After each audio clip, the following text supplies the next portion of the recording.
प्रधानमंत्री जी, आपने मुझे झुकाने और तोड़ने की अभी तक बहुत कोशिशें की।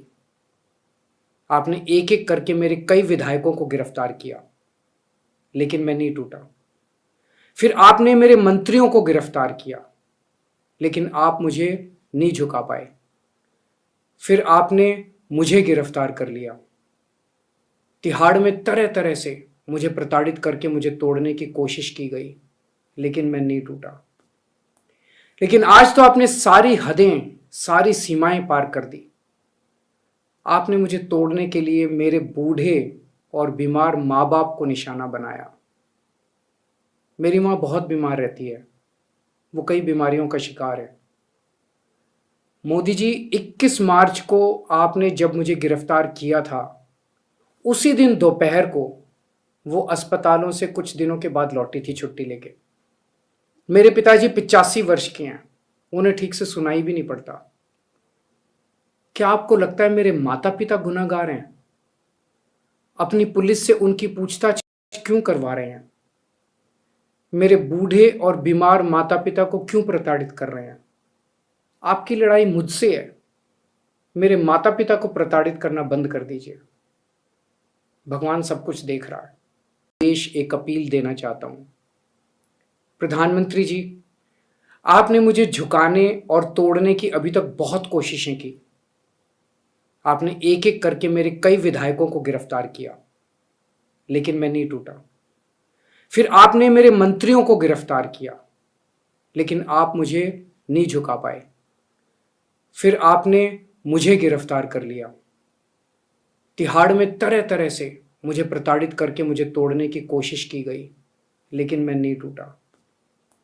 लेकिन आज तो आपने सारी हदें, सारी सीमाएं पार कर दी। आपने मुझे तोड़ने के लिए मेरे बूढ़े और बीमार माँ बाप को निशाना बनाया। मेरी माँ बहुत बीमार रहती है, वो कई बीमारियों का शिकार है। मोदी जी, 21 मार्च को आपने जब मुझे गिरफ्तार किया था, उसी दिन दोपहर को वो अस्पतालों से कुछ दिनों के बाद लौटी थी छुट्टी लेके। मेरे पिताजी 85 वर्ष के हैं, उन्हें ठीक से सुनाई भी नहीं पड़ता। क्या आपको लगता है मेरे माता पिता गुनहगार हैं? अपनी पुलिस से उनकी पूछताछ क्यों करवा रहे हैं? मेरे बूढ़े और बीमार माता पिता को क्यों प्रताड़ित कर रहे हैं? आपकी लड़ाई मुझसे है। मेरे माता पिता को प्रताड़ित करना बंद कर दीजिए। भगवान सब कुछ देख रहा है। जय हिंद। दुख इस बात का है कि दिल्ली की महिला मंत्री ये कहती हैं कि देखो इसके तो कपड़े नहीं फटे, देखो इसके तो सर नहीं फूटा, तो बस अब इसी की कसर रह गई थी, वो भी करवा देते। And on top of it, मैंने कब एफआईआर में कह दिया कि मेरे कपड़े फट गए? मैंने कब एफआईआर में कहा कि मेरा सर फट गया जी, मैं खूनम खून हो गई? एग्जैक्टली जो मेरे साथ हुआ है, वर्ड टू वर्ड बिल्कुल मैंने वही लिखा है। मैंने ना आगे लिखा ना पीछे लिखा। और मैं अगर गलत हूँ, मैं बिल्कुल तैयार हूँ। मेरा पॉलीग्राफ टेस्ट मैं चाहती हूँ कि पुलिस करे, उससे सब क्लियर हो जाएगा। मैं बिल्कुल चाहती हूँ कि पुलिस मेरा पॉलीग्राफ टेस्ट कर ले, क्योंकि मैं इस आरोप के साथ कैसे ज़िंदा रहूँ जिस लड़की ने हमेशा और लड़कियों को हिम्मत दी लड़ने के लिए, आज उसी को तुमने पूरी दुनिया के सामने ऐसे दिखाया कि ये तो झूठे आरोप लगाती है।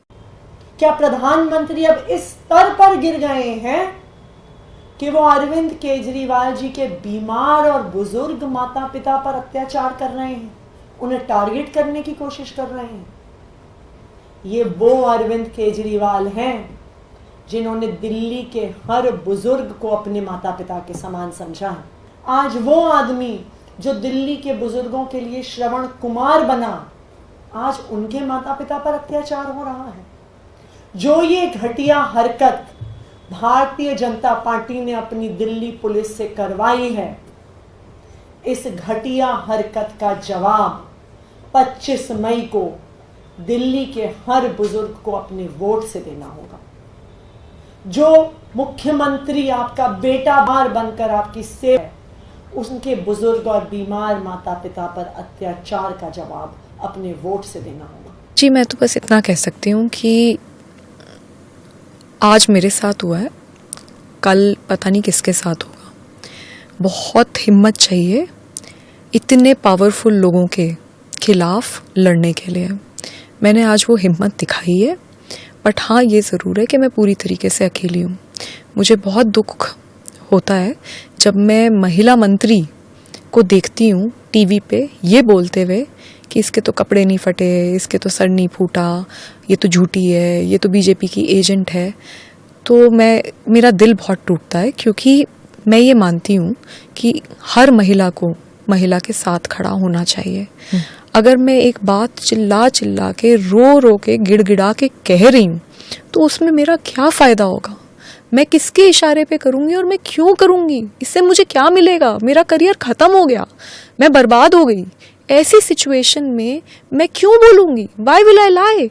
सो ऐसे टाइम पे भी जो महिलाएं हैं, और स्पेशली जो आम आदमी पार्टी की महिलाएं हैं, जो मेरी पार्टी की महिलाएं हैं, वो अगर मेरे साथ नहीं खड़ी हो रही और वो क्या क्या बोल रही हैं, उससे मेरे को बहुत दुख होता है। क्योंकि मैं तो सबसे, सारी महिलाएं जो पॉलिटिक्स में हैं, मैं उनको यही बोलना चाहती हूँ, अगर आज हम चुप रहे और हमारे साथ कुछ गलत हो रहा है तो ये बार बार होगा, ये और लोगों के साथ भी होगा, हमारी अगली पीढ़ी के साथ भी यही होगा। तो आज अगर हम लड़ेंगे, हमारे साथ कुछ गलत होता है, तभी जाके तो सुधार होगा। तो मैं उस सुधार के प्रति काम कर रही हूँ, और मैं ये मानती हूँ कि महिलाओं को महिला का साथ देना चाहिए, उनका दर्द समझना चाहिए।